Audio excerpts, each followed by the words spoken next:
Aujourd'hui, on reçoit bien les membres de l'équipe du Renouveau démocratique. Vous savez qu'il y a un an, on était en pleine campagne électorale et le 3 novembre dernier, bien, l'opposition a fait une percée à l'hôtel de ville de Saguenay avec l'équipe de M. Grimard. M. Grimard qui est le chef, Mme Josée Néron qui était à Chicoutimi et Christine Boivin qui est au Lac-Kenagami. Je vais les laisser s'adresser à vous 5 minutes chaque. Je vous avertis, je vais compter le chrono parce que le cercle s'est réservé aux questions des journalistes. Et encore une fois, assurez-vous pour les questions que je vous vois bien pour que je mette votre nom sur la liste. Alors, M. Grimard, tout d'abord. Merci beaucoup, Mme Dubé. Alors, bonjour à tous. Je vous remercie de nous recevoir ce matin au Cercle de presse. Et comme on vient de le dire, le 3 novembre dernier, les citoyens de Saguenay se sont donné une opposition en élisant 2 conseillères et en accordant 37,6 % du vote au candidat à la mairie, au candidat de l'ERD à la mairie.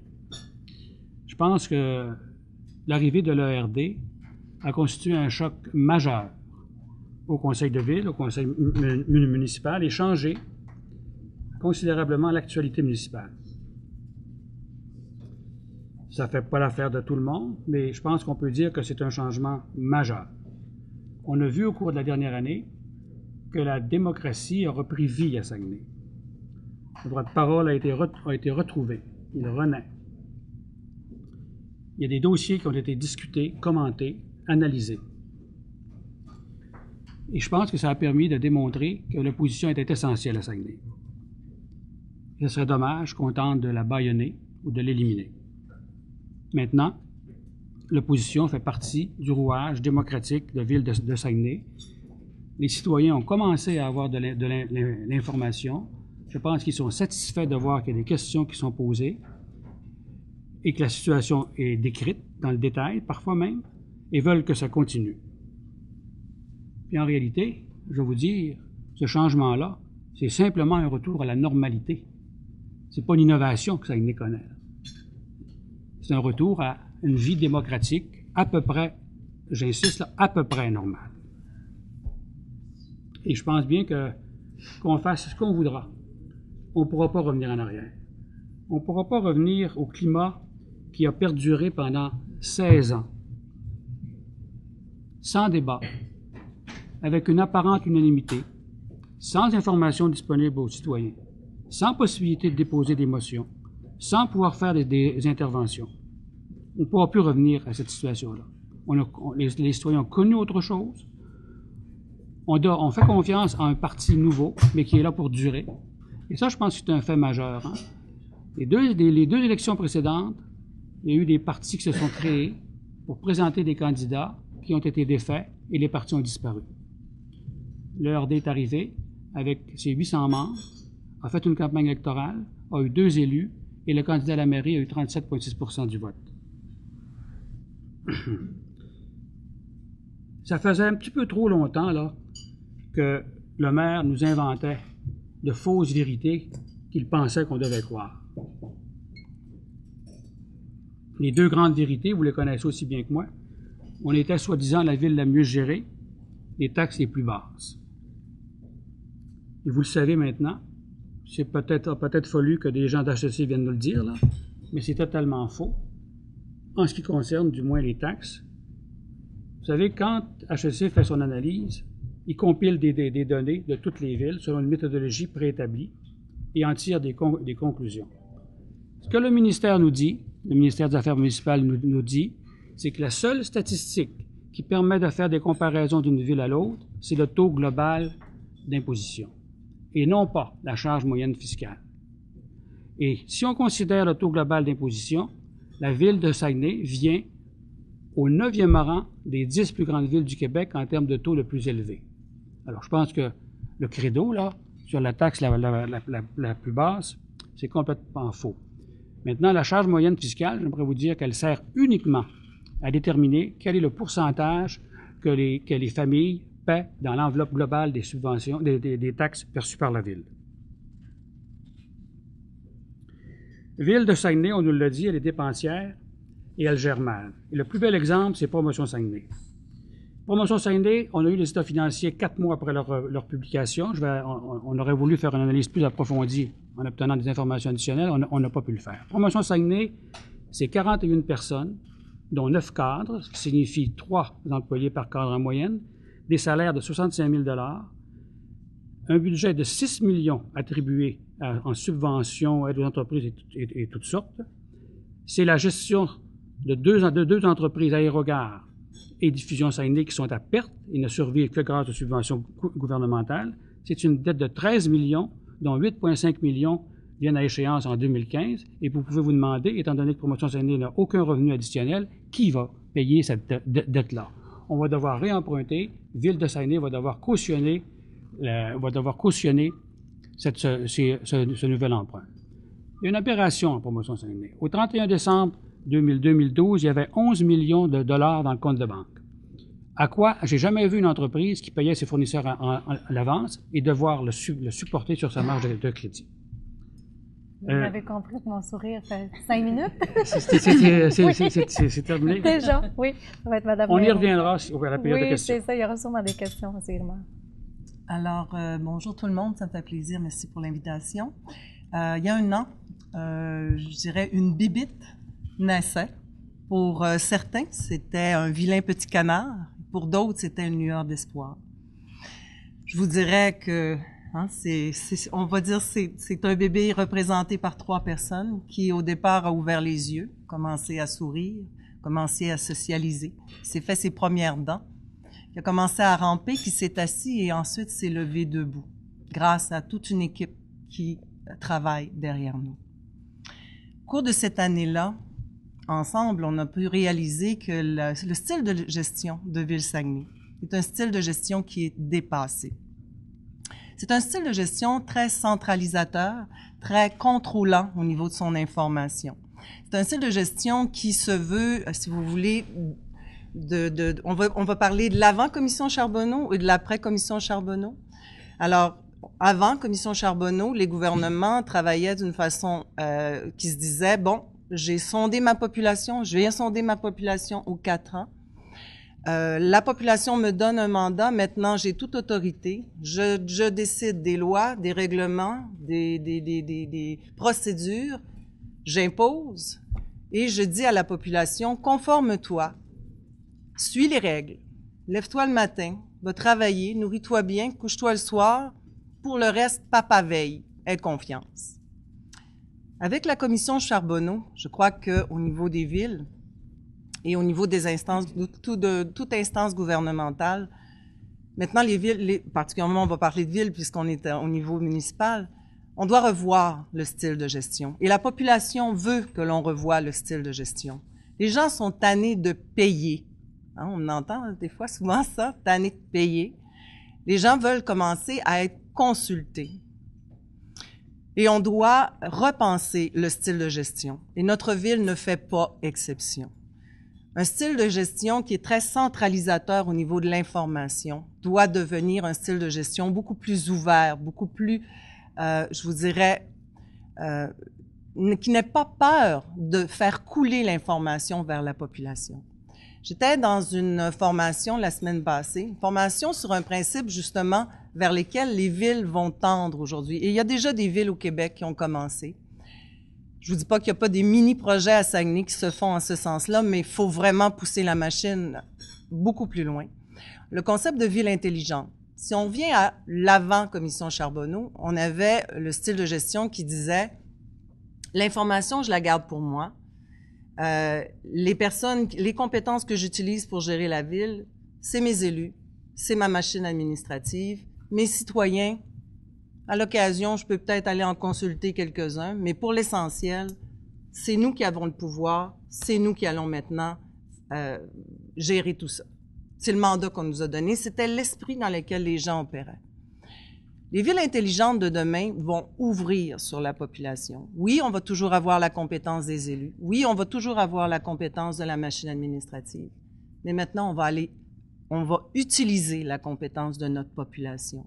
Et grâce à tout ce qui est réseaux sociaux, tout ce qui est facilité d'aller sonder notre population, d'obtenir de l'information, ça devient de plus en plus, je vous dirais, aberrant de ne pas le faire. La deuxième chose le deuxième principe sur ville intelligente, c'est vraiment le principe d'ouvrir au niveau des données. Une ville, c'est comme n'importe quoi, c'est une multitude de données qui peuvent être très riches pour une population. Le principe en anglais, c'est open data, on pourrait dire accès facilité à l'information. Il y a des villes comme Montréal et il y a d'autres villes, mais je vais prendre un exemple comme Montréal ce qu'ils ont fait, ils ont fait des ateliers, ils ont amené des cracks d'informatique dans un seul local et ils leur ont donné accès à de l'information de la ville. Et ils leur ont dit, développez des applications pour aider le service aux citoyens. Regardez au niveau de l'information s'il n'y a pas des choses qui vous allumeraient pour développer des nouveaux créneaux en matière de PME. Et peut-être également développer de nouvelles PME. Si on veut rester, je vous dirais, dans la course au niveau d'une ville, il va falloir se tourner vers ça. Et pour ça, il faut que la tête de la ville le veuille. Il ne faut pas qu'elle ait peur d'ouvrir au niveau de ses données. Il ne faut pas qu'elle ait peur au niveau de l'information. Depuis 1 an, le RD est au conseil. On pose des questions. On veut de l'information. C'est ça qu'on veut. On veut de la transparence. C'est ça. On gère des deniers publics. On gère pas dans le sens que Paul serait le maire. Ce serait pas son argent. Ce serait notre argent. Et à ce titre, il doit être transparent. Il doit laisser couler l'information. Je suis d'accord avec vous, vous allez dire pas tout. Je suis d'accord, il y a de l'information, on va dire stratégique. Mais pour l'essentiel, tout appartient à tout le monde. Et on se prive d'une intelligence vraiment extraordinaire que de ne pas aller consulter notre population. Et en ce sens, Ville-Saguenay doit bouger. 5 minutes? À Madame Desjardins. Alors, bon matin à tous et puis merci pour l'invitation. Alors, maintenant 1 an en poste. Je sais pas tout. J'apprends, j'ai appris. J'ai quand même une bonne expérience au niveau aussi de mon travail qui pourrait apporter davantage à la ville. Mais quelle tristesse. Quelle tristesse de voir actuellement une ville qui ne travaille pas en équipe. C'est me, myself. Écoutez, je crois que pour réussir en 2014, il faut s'agripper ensemble parce que c'est une force. C'est une force auquel chacun d'entre nous, les élus, à la table du conseil de ville, nous avons tous une bonne expérience. Et puis, si on travaillerait en équipe, on aurait de bons résultats.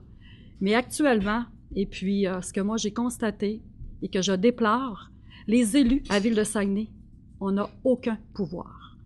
Le pouvoir est pris à l'exécutif. Je suis désolée, mais comment nous, les élus, pouvons-nous réussir à faire un travail convenablement quand nous ne pouvons prendre aucune décision? Les décisions auxquelles nous avons le droit, c'est est-ce qu'on peut donner un petit 5 $ là, un petit 10 $ là? Écoutez, moi, je représente un district qui est le lac Kenogami.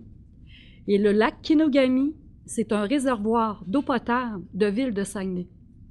Et qui, à long terme, il peut y avoir des conséquences si la ville ne travaille pas en étroite collaboration avec son élu qui est en place. Par exemple, nouveau comité, gestion des lacs. Je me propose. On ne m'accepte pas. Écoutez, je pense que l'ERD, nous sommes en place depuis 1 an. On n'est pas là pour mettre des bâtons dans des roues de qui que ce soit. On est là pour apporter davantage. Les citoyens nous ont fait confiance. Alors, ce qui me pose problème, c'est de voir aucune ouverture d'esprit avec les gens qui sont en place actuellement. Ils gèrent la ville comme si c'était leur PME. Je suis désolée, mais c'est l'argent des contribuables. Et puis, on se doit de l'investir d'une bonne façon. Et je reviens au lac Kenogami. Vous savez, les gens ont pas l'eau. Les gens n'ont pas les égouts. Ils demandent le minimum, c'est d'avoir des routes convenablement. Pendant toutes ces années-là, ils ont été laissés à l'abandon. C'est une tristesse totalement parce que je me dis, c'est des payeurs de taxes, puis on aurait pu au moins leur donner le minimum de services auxquels ils y avaient le droit. Je vais me battre. Il me reste 3 ans en poste. Je vais tout faire pour leur redonner le service auquel ils ont le droit. Et puis, je demande une chose aussi, c'est que, oui, les élus, nous sommes en poste, mais les citoyens, vous avez un rôle à jouer. Vous avez un rôle à venir aussi démontrer que l'opposition, actuellement, a là sa place, et puis de venir démontrer que, oui, effectivement, vous n'avez pas eu le droit, vous n'avez pas eu le service auquel vous aviez le droit pendant toutes ces années-là. Ce qui me pose problème, c'est que ces citoyens ont quand même donné énormément en taxes municipales. Où est allé cet argent-là? Alors, quand nous, on pose la question, José et moi, conseil de ville, on se fait attaquer, on se fait ridiculiser. Moi, quand j'ai posé ma candidature pour être élue, c'était pour un plus pour mes citoyens. Ce n'était pas pour aller me faire critiquer, me faire... en fait, aussi, à un moment donné, on a eu moi, j'appelle ça de l'intimidation, qui, moi, actuellement, écoutez, depuis des années, on se dit, montrons l'exemple des écoles à nos jeunes, de ne pas faire de l'intimidation. Pourquoi, moi, José, on a eu le droit de vivre cette expérience-là dramatique? Je me dis, en quelque part, en 2014, en politique, se faire de l'intimidation, moi, je crois que là, il faut que ça cesse. Alors, écoutez, on va continuer, José et moi, pour les 3 prochaines années. Et puis, je demande aux citoyens de nous aider aussi à poursuivre notre travail. On a besoin à ce qu'on soit supporté, parce que c'est pas toujours facile. Mais je vais vous donner le vrai de vrai. Pour avoir des documents pour pouvoir continuer nos dossiers, il faut toujours passer par la loi sur l'information. Je pense que il y a question à se poser. Première question, Denis Lapierre de Radio-Canada, ensuite Marc Saint-Hilaire du Journal Le Quotidien. Je vous écoute, puis je me pose la question, qu'est-ce qui a vraiment changé depuis un an à la ville de Saguenay? Bon, bien sûr, vous êtes là. Pour les journalistes qui sont pas nécessairement dans les bonnes grâces du conseil municipal, c'est peut-être plus facile d'avoir des réactions, d'avoir de l'information, d'avoir certains éléments. Mais pour le reste, les choses n'ont pas vraiment changé. Les nominations se font toujours de la même façon. La gestion générale se fait toujours de la même façon.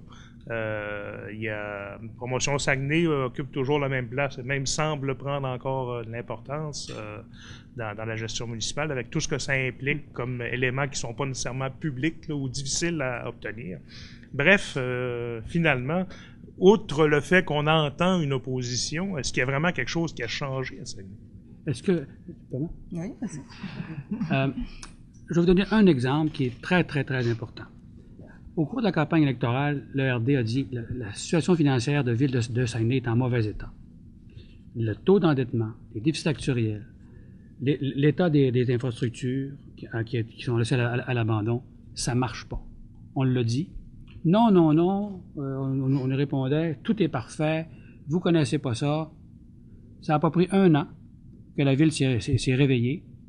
Je ne vous dis pas que la manière dont ils ont réagi est bonne, mais là, c'est les coupures, 5%, c'est la panique partout.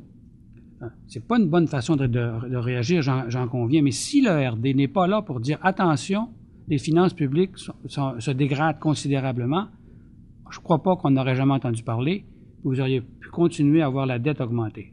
Alors ça, à long terme, on va avoir les effets. Est-ce que la façon de réagir a été la bonne? À mon avis, non. Parce que des coupures mur à mur de 5%, ça ne peut pas se faire. Sans réduction des services à la clientèle, aux citoyens, et sans coupure d'emploi. C'est impossible si on ne considère que, par exemple, que certains services qui n'embauchent que de la main-d'œuvre ne peuvent pas couper 5% sans couper des postes. Prenez au greffe, à l'informatique, aux services d'urbanisme, c'est impossible. Alors, c'est peut-être pas la bonne façon, mais on va voir ce que ça va donner au 31 décembre. Ça, c'est un changement majeur. Un autre changement qui est non négligeable, les conseils de ville, là, c'était à 10-15 minutes. On est rendu à 1h30, 2h, et on est obligé de nous donner des réponses. C'est pas toujours la bonne réponse, c'est pas toujours une réponse complète, mais il reste qu'on en a des réponses. Promotion de Saguenay, les états financiers Combien d'entre vous avez eu les états financiers au cours des 10 dernières années ou des 12 dernières années? Ben, ça fait 2 années consécutives qu'on les a, puis ça fait 2 années qu'on peut voir qu'ils se gaspillent de l'argent. C'est le bord ouvert, si on peut le dire. Ça n'a pas encore amené de changement, mais il faut être patient. Ça prend beaucoup de temps avant de, je pense, moi, de sensibiliser les choses et d'amener un résultat à la sensibilisation. Peut-être que vous avez des commentaires additionnels. J'aimerais juste rajouter au niveau de la population, l'information, le travail que vous faites. Je dirais qu'on fait ensemble parce que si vous comparez avant, il y avait une nouvelle qui sortait, on va dire quelque chose, une publication qui pouvait entacher quoi que ce soit au niveau de la gestion de la ville, qui réagissait le lendemain, ça tombait dans l'oubli. On ressortait le dossier de l'eau fluorée, on ressortait un autre dossier qui enterrait la nouvelle, et ça finissait là, tout le monde oubliait. Aujourd'hui, il y a l'opposition, elle s'assure qu'il y a un autre son de cloche qui est donné, que l'explication que l'information coule au niveau de la population. Donc, il y a un effet. Qu'on le veuille ou pas, il y a un effet. Il y a un effet, la ville, la gestion de la ville, comme le disait Paul, je vous dis pas que tout a changé, mais on sent qu'il y a on a une petite gêne. On n'y va pas tout azimut. Mais je vous dis pas qu'on a tout changé, mais on a changé des choses. Juste si vous voulez, au niveau du conseil de ville, si vous vous rappelez, avant notre arrivée, le point intervention des conseillers était disparu de l'ordre du jour. Il y en avait carrément plus. Depuis qu'on est là, c'est revenu. Et je peux vous dire que ça a changé ça a changé la dynamique autour du conseil. Les gens nous le disent. Le plus fun dans le conseil, c'est cette période-là, parce que c'est là que le jus sort, c'est là que l'information coule vers la population. Les gens sont avides de cette information-là, ce qui avait complètement disparu auparavant. Et puis, les citoyens posaient des questions, puis il n'y avait jamais de réponse. Je peux vous dire que maintenant, ils sont contents que José et moi soient là, parce que on réussit justement à aller chercher de l'information pour eux, qui avant, ils ne pouvaient la recevoir. Puis je vais donner un autre exemple. Au niveau de l'ordre du jour des réunions de l'exécutif, lorsque moi je suis entrée en poste, je me suis posé la question pourquoi que les élus, on ne recevait pas l'ordre du jour des réunions de l'exécutif. Aucun conseiller auparavant ne le recevait. Youhou! On a un rôle, les élus. On a un rôle de vérifier où est-ce que l'argent des contribuables est situé, est positionné. Alors, on a fait la demande et on a réussi à avoir l'ordre du jour de la réunion de l'exécutif. Bon, vous allez me dire que c'est pas très détaillé. À la fin, c'est aide aux organismes. On n'est pas en mesure de savoir qu'est-ce qui se donne. Mais écoutez, je trouve ça épouvantable de ne pas savoir qu'est-ce qui se passe dans la réunion de l'exécutif. Puis sans compter que le procès verbal, il va sortir genre 2 mois plus tard de la réunion qu'ils ont eue. Et puis dernièrement, moi à Laval, écoutez, le maire de Laval a redonné le pouvoir à ses élus. Il a dit, c'est terminé l'exécutif, je vais redonner le pouvoir aux élus. J'espère juste qu'un jour, les élus de Ville de Saguenay vont le redemander, ce pouvoir-là. C'est sûr que seulement que moi puis José, on réussira probablement pas à l'avoir, mais s'il y a d'autres élus qui se rendent compte qu'actuellement, là, c'est pas nous qui gérons la ville. C'est l'exécutif qui prend toutes les grosses décisions des 200 000, des 300 000, des 400 000. Des millions. Moi, ça me pose problème. Marc Saint-Hilaire du Journal Le Quotidien, ensuite Cindy Gauthier du Courrier du Saguenay. Mais oui. Je vais peut-être juste préciser la personne à qui vous posez la question pour éviter que les 3 répondent. Ben, c'est pas que les réponses sont pas bonnes, c'est juste que des fois, c'est mieux de préciser. Ma question s'adresse à vous 3, mais sauf que choisissez une personne pour répondre.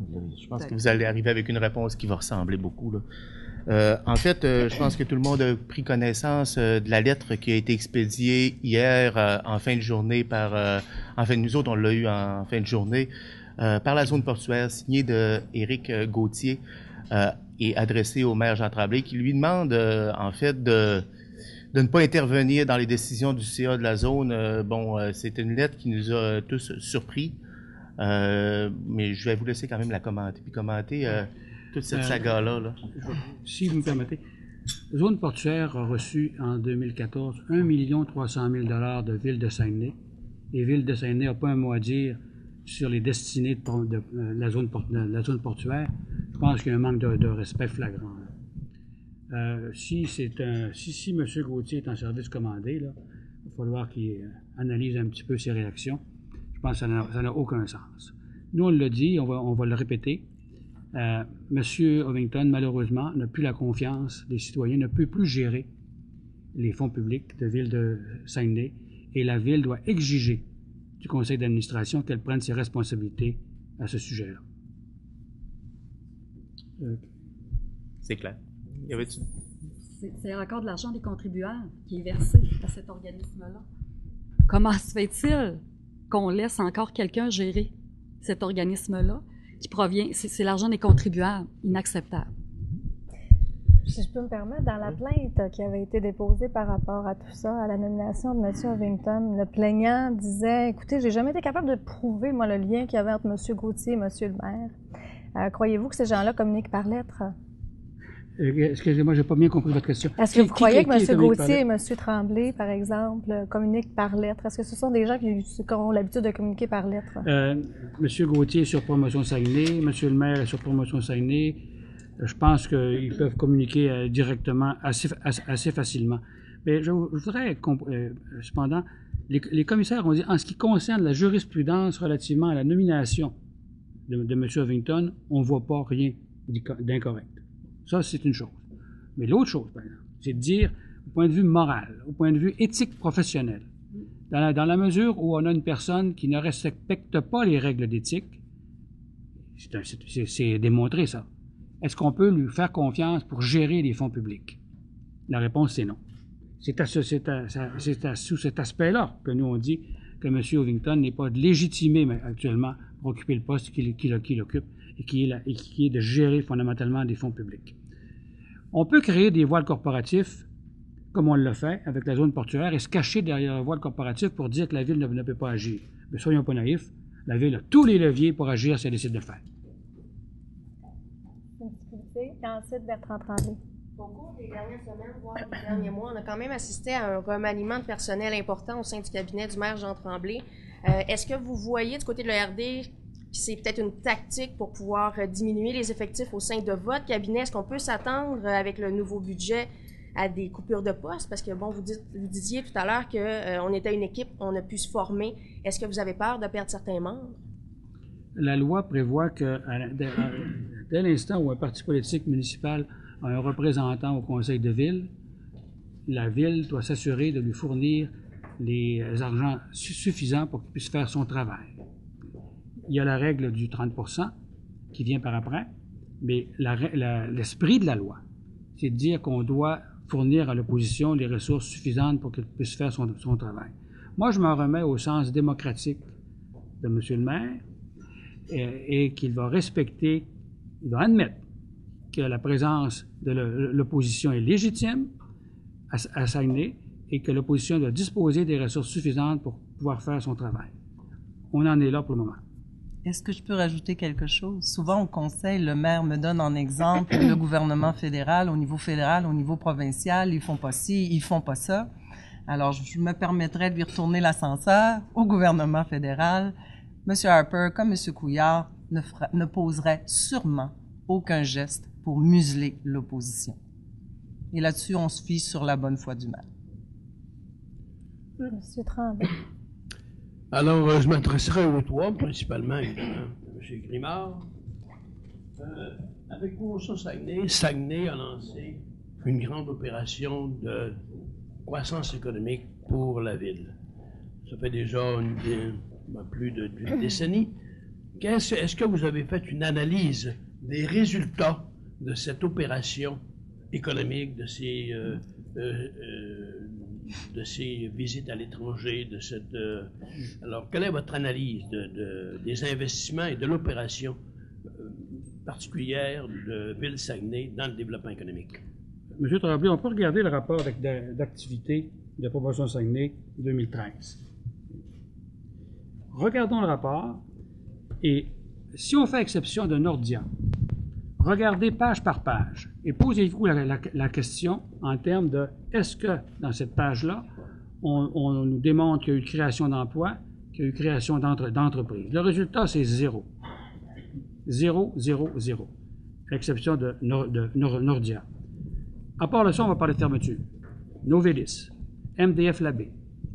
On ne peut pas dire qu'Abitibi, c'est d'avant la fusion, mais quand même. Promotion Saguenay n'a pas une approche de développement économique, n'a pas une approche de sollicitation d'entreprises et de support aux entreprises, regardez REMAC, et de support aux entreprises existantes sur le territoire. On dépense de l'argent à se faire de la publicité pour soi-même, pour se dire on est bon. Mais le résultat, la stratégie implicite dans Promotion Saguenay pour le développement économique de Saguenay, est-ce qu'on a identifié les secteurs pour lesquels on avait un avantage concurrentiel? La réponse, c'est non. Est-ce qu'on a établi des liens avec des réseaux au niveau national et international pour attirer ici de nouvelles entreprises? La réponse, c'est non. Ce n'est pas une stratégie de développement économique, c'est une stratégie d'autopromotion et de promotion humaine. Regardez les rapports d'activité, regardez ce qu'on fait. Promotion Saguenay, c'est moins, là. Pourquoi ça sert, ça? Bien, malheureusement, et vous le mentionnez vous-même, une décennie perdue, et qu'on voit la ville de Saguenay régresser au plan économique, au plan démographique, au plan qualité de vie, au plan, je pense moi, de qualité des infrastructures. Ça, c'est plus Promotion Saguenay, c'est la ville.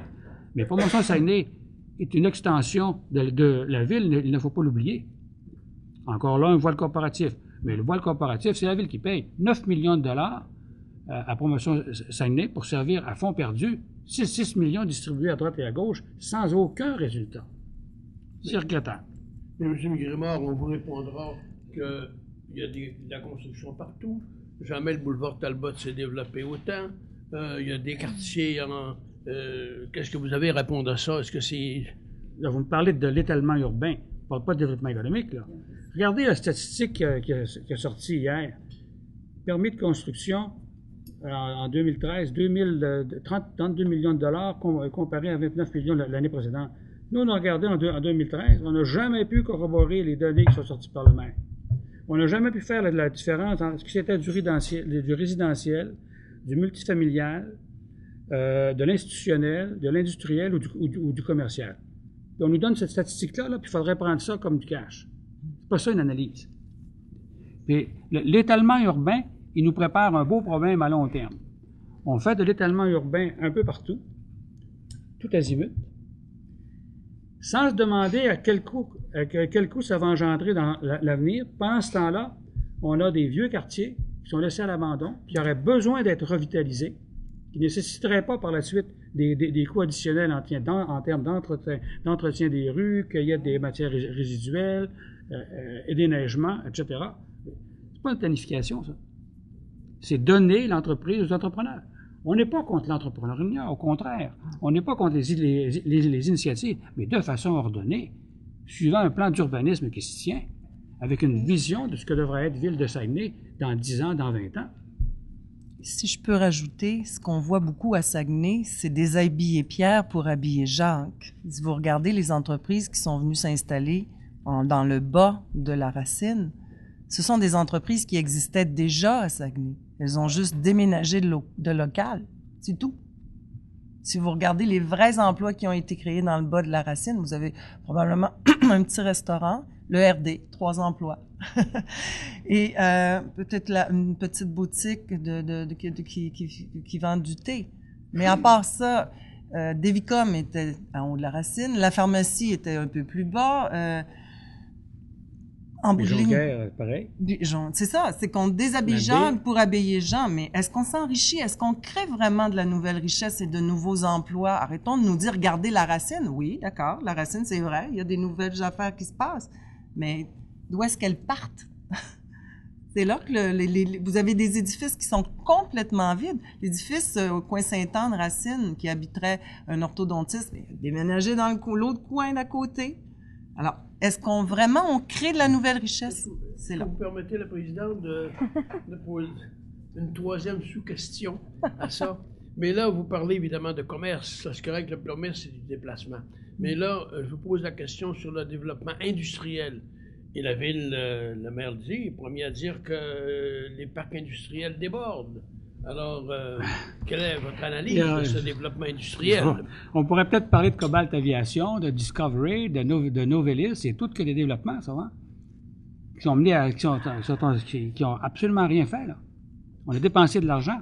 Nordia, on a payé 1 million pour avoir des emplois qui ne sont pas particulièrement lucratifs. Mais c'est correct, quand même, on l'a fait. Ben, à part ça, là, il n'y a pas d'entreprise, de nouvelles entreprises créatrices d'emplois qui sont venues s'implanter ici et d'entrepreneurs qui sont allés voir Promotion Saguenay pour dire, nous, on a besoin de votre aide, là, parce qu'on a un projet d'investissement, parce qu'on veut faire un partenariat avec une tierce partie, etc. Il n'y a pas. Cherchez. En tout cas, c'est pas parce que je veux pas qu'il y en ait, là. Au contraire. Mais il faut regarder les choses telles qu'elles sont. Moi, je peux vous dire, là, je suis beau, je suis bon, je suis fin. Puis vous pouvez me croire si vous le voulez, mais j'ai rien fait de pareil. J'ai rien fait de concret pour dire, voici maintenant dans les nouvelles technologies, les technologies de l'information, la transformation de l'aluminium. On a dépensé 36 millions de dollars pour faire une desserte ferroviaire qui sert absolument à rien. Ça, on va appeler ça du développement économique. On va appeler ça un projet. C'est pas correct. Et on l'a dépensé. Puis il est là, puis ça rouille. Mais est-ce que c'est ça du développement économique, intégrer? Je pense qu'au contraire, on doit avoir un projet et ensuite faire ce qu'il faut pour que le projet aille à terme et bien. Nous, on fait ça, on fait tout en l'envers. On dit peut-être qu'il va y avoir un client pour la desserte, on construit une desserte. Après ça, allez négocier avec l'entreprise utilisatrice de la desserte. Vous placez le dos au mur. En termes de négociation, c'est pas habile. Est-ce que je peux rajouter juste une chose? Oui. Excusez. Ce qu'on voit, c'est qu'il y a beaucoup d'interventions de la ville. On s'endette pour amener des choses. Prenez juste l'exemple de l'entrepôt du CSSS qui a été... il y avait un projet avec le privé qui cheminait. Et tout d'un coup, la ville arrive, fait de la concurrence déloyale, prend le projet et le ramène dans le parc industriel de Jonquière et même des zones pour permettre que ça s'installe là, parce que c'est normalement pas ce qui aurait dû s'installer dans le parc industriel. Après ça, je peux me péter les bretelles puis me dire, comme maire de ville, regardez, je développe mon parc industriel. Mais qu'est-ce que j'ai fait pour faire ça? Est-ce que j'ai encore été chercher de la dette supplémentaire? C'est mon citoyen, en bout de ligne, qui va devoir le payer? Est-ce que j'ai fait de la concurrence déloyale envers le privé qui aurait pu le développer sans que ça coûte quoi que ce soit au niveau du citoyen? Est-ce que j'ai pris une place au niveau de la zone industrielle pour une entreprise industrielle qui aurait pu venir s'installer là? Toute l'information qu'on cherche à obtenir, puis que parfois c'est très difficile à obtenir. Et en passant, de dire que les parcs industriels débordent, là, aux actifs, là, il y a pour 4 400 000 $ de terrain disponible pour de nouvelles entreprises dans les parcs industriels. On est loin de déborder.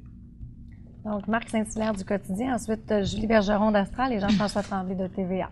Bon, il y a un an, on vous connaissait peu ou pas du tout, ni l'un ni l'autre ou à peu près. Un an plus tard, les gens vous connaissent, vous interpellent les citoyens, j'imagine aussi des entreprises. Est-ce que le RD a commencé à regarder pour une équipe en vue de la prochaine élection? Est-ce qu'on a des candidats potentiels? Est-ce qu'on a des noms? On parle de noms des personnes avec de la notoriété qui ont le goût de se greffer à votre mouvement puis à votre cause, en fait. Parce que c'est sûr que l'autre côté, ça se prépare aussi la prochaine élection. Oui, c'est certainement une préoccupation qu'on a quotidiennement. Et je vais vous confirmer qu'effectivement, on a des contacts avec des gens qui présentent un intérêt à se présenter à la prochaine élection. Je ne dirais pas que c'est complet, là. On est à 3 ans de l'élection, à 2 ans Évidemment. De la période préélectorale. Mais on y travaille et c'est certain que la RD a l'intention, encore une fois, de présenter une équipe complète avec des candidatures solides et avec un programme détaillé. Un peu comme on l'a fait, mais encore amélioré. Alors oui, on va être là à la prochaine élection, puis on veut être là encore plus fort. Et vous, personnellement, est-ce que vous allez briller le poste de maire? Moi, j'ai été élu comme chef de l'ERD, j'ai été confirmé comme chef de l'ERD. Je fais mon travail actuellement comme chef de l'ERD. Si je serai candidat à la prochaine élection, je vais me référer aux membres. et à l'équipe. Et si les gens jugeaient que je devais être le candidat de l'ERD, que j'améliorerais aux chances d'avoir une victoire, je le serais. Si ce n'est pas le cas, on va trouver un meilleur candidat. Je ne suis pas en mission, moi. Donc, pour la cause, vous seriez prêt à céder votre place à Mme Néron, par exemple? À Mme Néron, certainement, ou à un autre candidat, là. Mais c'est un travail d'équipe. On n'est pas en compétition à ce sujet-là. Mme Néron a une très belle, comme d'ailleurs Mme Boivin, a une très belle carrière au niveau municipal et j'espère qu'elle sera très longue. Merci beaucoup, M. Grimard. Donc, Julie Bergeron, Jean-François Tremblay ensuite. On fait depuis tout à l'heure le bilan de votre première année en poste, Mme Boivin et Boivin. J'aimerais savoir, pour ce qui est de la prochaine année, des 3 prochaines années, est-ce que vous avez une stratégie qui va être différente? Est-ce que vous avez des objectifs différents également ou les objectifs vont demeurer les mêmes, soit ouvrir les yeux de la population sur les finances publiques de Saguenay? Est-ce que tu veux commencer, Christine? C'est certain que je vais donner toute l'information que les citoyens ont le droit de savoir, parce que lorsque j'ai fait mon porte-à-porte il y a 1 an, les gens me disaient « Christine, j'espère que tu vas aller au front pour aller chercher telle information, telle information. » Et oui, effectivement, je vais continuer. Puis, vous savez, à Lac-Kenogami, ça a déjà été une municipalité. Et puis, il y a quand même des besoins profonds. Et puis, il y a beaucoup de comités actuellement, des gens bénévoles qui font en sorte de maintenir les services en place. Alors, je continue de travailler en étroite collaboration avec eux. Et puis, j'espère juste que autour de la table, dans les prochains mois, les prochaines années, il y a des élus qui vont faire un examen de conscience et de s'arrêter de voir qu'est-ce que les citoyens ont besoin. On n'est pas juste là pour installer un lampadaire. On est là aussi pour les finances publiques. Donc, il faut travailler en étroite collaboration ensemble et je reviens à dire, il faut travailler en équipe. Il faut que les élus, on soit ensemble autour de la table et on n'est pas en compétition. Puis c'est pas un job, un élu, hein. C'est un don de soi. On est là pour amener un plus à notre ville. Moi, j'ai hâte qu'on remette la ville de Saguenay WAR, parce que dans ma tête à moi, là, c'est pas WAR. Alors, pour ce faire, il faut que les élus, on travaille en étroite collaboration ensemble et pas d'un district à un autre. Par exemple, Chipcha. On s'assoit avec Julie. Julie, elle me dit, moi, mes préoccupations dans l'année en cours, c'est ça. Alors, Julie, on met nos souliers, on s'en va dans son district, on analyse ensemble son besoin. On peut lui apporter des idées. On est là, c'est un travail d'équipe. Moi, je travaille pour une multinationale. Et autour de la table, on est 9. Il y a mon patron, puis on est 9 autour de la table. Et puis, on se chicane pas, on discute et on apporte nos idées. Et puis, je peux vous dire qu'on arrive à de bons résultats. C'est ce qui fait que je suis encore en poste depuis 16 ans en entreprise auquel je travaille. Je gère des millions en passant. Et puis, j'ai besoin de mes confrères de travail. J'ai besoin de mes consoeurs de travail. Alors, écoutez, la politique de 2014, c'est plus la politique des années 50. Si on veut faire une ville-Loire, il faut continuer à travailler en équipe. Mais pour ce faire, il faut que ça cesse de tirer d'un petit côté et d'un autre bord, parce que ça donne les résultats qu'on a actuellement. On a des places du citoyen que les citoyens ne voulaient pas, que c'était décidé par l'exécutif. Alors, s'il vous plaît, là, je demande aux élus en place là, de se retrousser les manches, d'accepter José et moi autour de la table, ainsi que Julie à Chipcha, Jonathan, tout le monde, et on travaille en équipe, parce qu'on n'y arrivera pas à faire une ville que les citoyens ont demandé. C'est tout.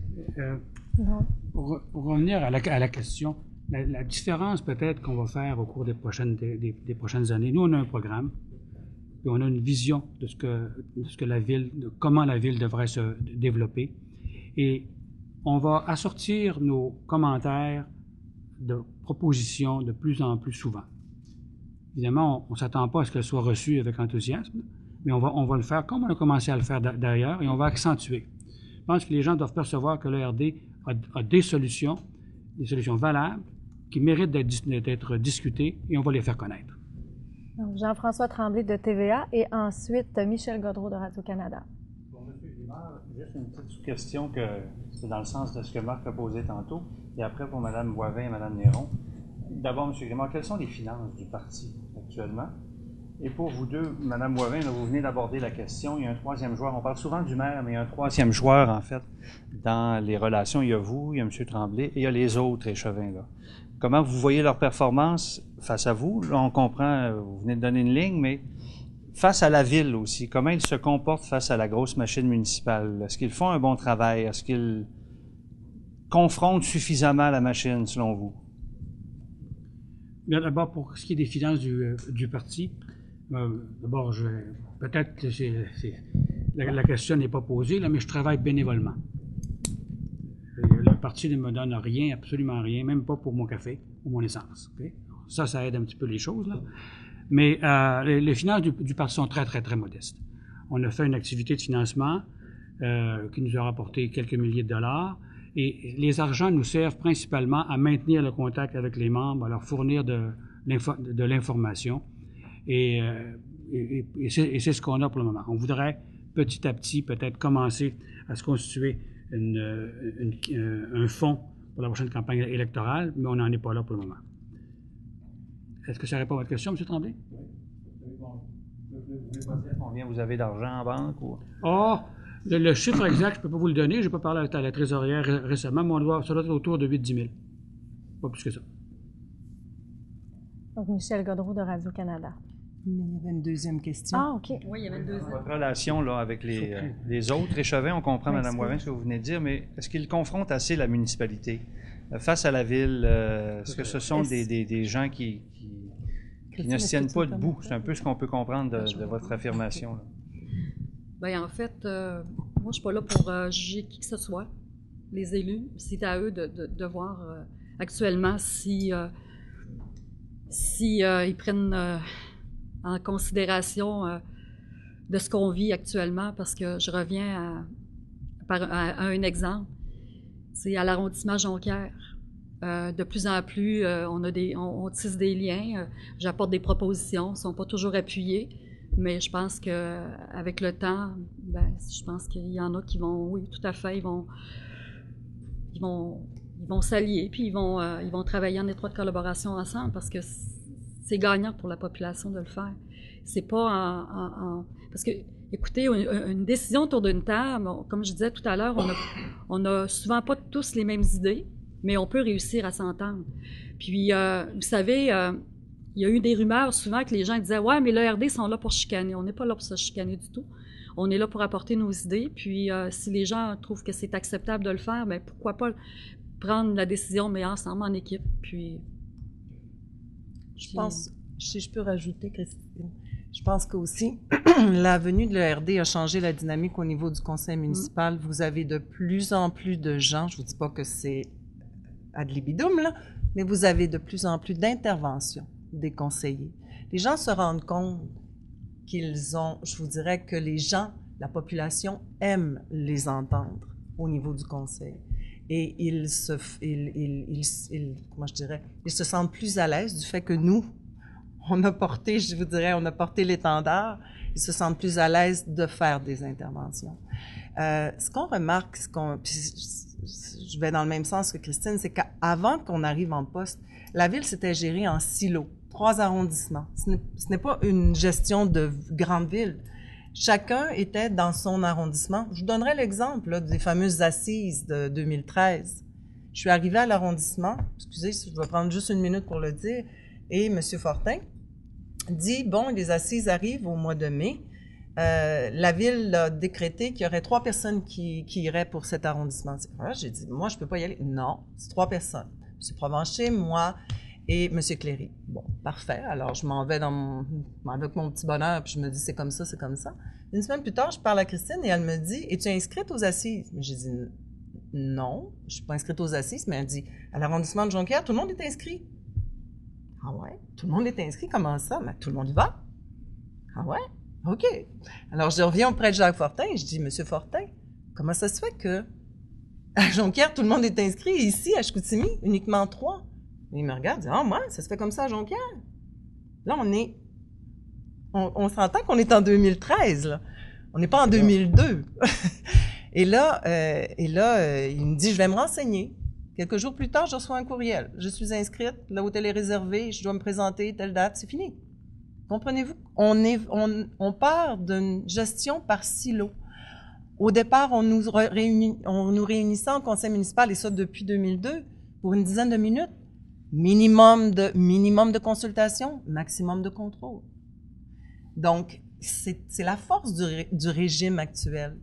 C'est ce genre de contrôle-là. Et tranquillement, le fait que l'ERD soit en place, bien, c'est ce genre de contrôle-là, bien, disons qu'on le remet en question. Donc, Michel Gaudreau de Radio-Canada et ensuite Denis Lapierre.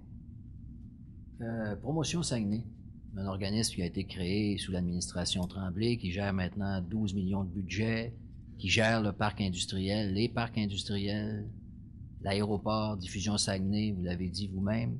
Si le RD était au pouvoir, quel avenir réservez-vous à Promotion Saguenay? Quel mandat aurait Promotion Saguenay?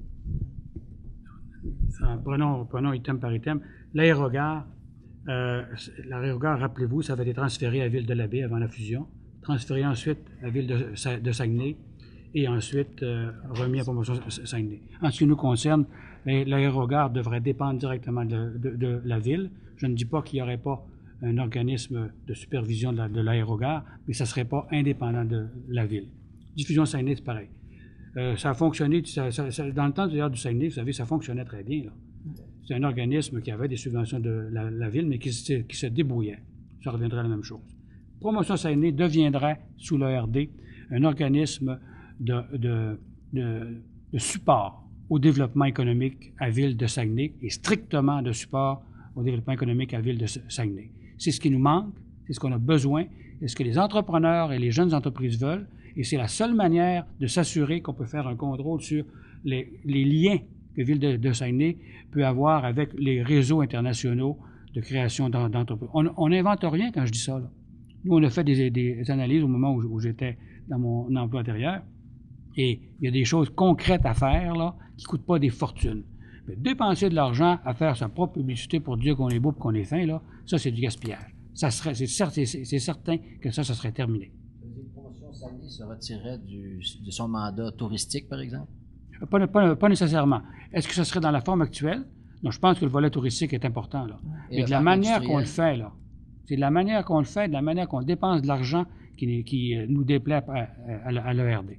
Et en terminant, la gestion du parc industriel, est-ce que vous confieriez ça à la Ville ou vous le laisseriez à Promotion Saguenay? À la Ville. Les terrains appartiennent à la Ville. Il faudrait voir là, si c'est la solution optimale, mais ça ne devrait pas être un levier politique qui laisse place au favoritisme, qui laisse place au copinage. Ça ne devrait pas être ça. Dans l'ensemble des organismes qui dépendent de la Ville, il faut éliminer ce volet, ce critère de décision. C'est dommageable, conflit d'intérêts et argent gaspillé. Denis Lapierre, ensuite Bertrand Tremblay. Il n'y a toujours pas beaucoup de gens qui s'affichent à RD. Il n'y a pas beaucoup de gens qui, je pense par exemple à des gens qui sont dans des organismes, des gens d'affaires, des gens qui ont des contacts plus ou moins directs avec la Ville, par exemple, qui s'affichent à RD. Même si ça fait un an, même si l'opposition a acquis sa légitimité, tout ça. Est-ce que, d'abord, est-ce que ça s'améliore, d'une part? Est-ce que il y a des gens qui viennent vous voir plus ouvertement? Est-ce qu'ils semblent plus prêts à s'afficher ouvertement? Et est-ce que vous avez des efforts en ce sens? M. Lapierre, quand les gens viennent nous voir, c'est toujours très ouvertement envers nous, mais pas nécessairement à l'extérieur du bureau de l'ERD. Ça va être long que les gens réalisent que c'est leur intérêt de travailler selon les règles de l'art, de travailler selon les règles du jeu. Ça va prendre du temps, mais on va y arriver. C'est le gros bon sens. Et le temps que ça prendra, c'est pas grave. Par contre, moi, c'est le citoyen qui me préoccupe. C'est le citoyen qui vote. On est dans une démocratie, hein, démos peuple. Et moi, c'est la population en général qu'on veut rejoindre, qu'on veut qu'il soit sensibilisé aux possibilités qu'il y a pour ramener à Saguenay une vraie démocratie. Le réseau du régime en place est très tentaculaire. On le sait, on le constate, et malheureusement, ça pourrait faire de museler beaucoup de monde. soyons confiants que ça va changer. Et je voudrais juste rajouter que dans la population en général, que ce soit des gens à l'interne comme à l'externe, je peux vous dire que le discours et l'attitude ont énormément évolué. Avant, on fermait des portes, on nous parlait derrière des portes. Maintenant, on nous parle de plus en plus ouvertement en nous disant qu'on est très heureux qu'on soit là et que le RD, c'est la voix du peuple. En terminant, la semaine dernière, je peux vous dire qu'il y a des gens qui vont s'afficher dans les prochaines élections, qui avant ne s'affichaient pas, mais ils vont s'afficher. C'est ce qu'ils m'ont dit, qu'ils allaient nous appuyer. On veut des noms. Non, c'est pas vrai. Non, Attends l'année 3. Monsieur Tremblay. Je voulais tout simplement prolonger le questionnement de mon confrère Jean-François là, sur le financement de votre parti. Vous aviez droit, il me semble, à une certaine partie, c'est-à-dire une certaine enveloppe qui venait de l'Hôtel de Ville. Est-ce que cette enveloppe-là, avec la diminution du personnel au bureau du maire, est-ce que ça a réduit également cette enveloppe-là? De quelle façon vous financez? Et est-ce que vous avez droit, par exemple, à des recherchistes pour il y a deux volets. Il y a deux volets à votre détailler question. votre raisonnement? Oui, regardez, il y a deux volets à votre question. Selon la loi, les argents qui proviennent de la ville pour l'ERD ne doivent servir qu'à payer des salaires et un peu de papeterie et de frais de bureau pour l'ERD, pour donner du support aux conseillères. Cet argent-là ne peut pas être utilisé pour les activités politiques de l'ERD. Alors, et actuellement, on a eu attribué 182 500 $ qui a été majoré légèrement en cours d'année. Ce 182 500 $-là, ou 190 000, arrondissant, est-ce qu'on va l'avoir en 2014? On l'a dit tout à l'heure. Moi, je fais confiance à la bonne foi et au sens démocratique de l'administration en place pour qu'on le reconduise. Il est essentiel pour que l'opposition puisse faire son travail correctement. Pour ce qui est des activités purement politiques du parti, ce sont les membres qui nous financent. On ne reçoit absolument rien de la ville. Ce sont les contributions des particuliers qui nous aident à supporter nos dépenses. Et au-delà de tout ça, chaque conseiller à Ville de Saguenay a un budget discrétionnaire de 9 000 $ pour pouvoir faire des études. Et chaque conseiller là. Alors ça donnerait 18 000 $ en gros pour que l'ERD puisse faire des études. Et on est dans le processus de préparer certaines études, mais on veut des études qui vont nous aider à renforcer notre programme, à amener des solutions pour les problématiques qu'on rencontre à la Ville de Saguenay. Il y a plusieurs sujets qui méritent d'être approfondis. Il reste une minute. C'est une question qui m'intrigue. Vous avez parlé de demande d'accès à l'information tout à l'heure. Combien en avez-vous fait en une année des demandes d'accès? Luc? Il n'y a pas de semaine pratiquement, je pense qu'on ne fait pas de demande. Là. Et bon, les résultats sont décevants. C'est ce qui me fait ce cercle de presse.